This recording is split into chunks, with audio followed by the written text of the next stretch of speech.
Па ние веќе правиме две работи. Првата работа е една од мерките кои што досега, да кажеме, дава на компаниите за креирање на работни места, без разлика за тоа за каков квалитет на работни места станува збор. Се дава одреден износ на пари од 2 до 5.000 евра за создавање на работно место како државна помош. Рековме дека нема го даваме повеќе.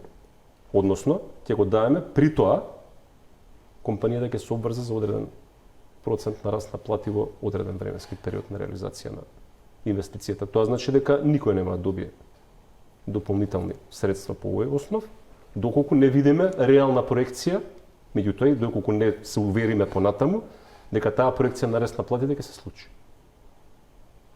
Тоа значи дека оваа мерка субвенциите за платите ќе бидат врзани со раст на платите. Да, меѓутоа нема директно, меѓутоа да ќе дадеме поработно место, меѓутоа компанијата ќе има обврска да креира одреден степен, меѓутоа не на ниво на цела компанија. Рековме, ги таргетираме само луѓето кои што примаат до 2 просечни месечни плати. Тоа значи менеджментот не ме интересира. Ниту странските сопственици ме интересираат, бидејќи знаете како просечната плата у компанијата може да ја качиме ако на газдата му даме 2 милиони евра плюс.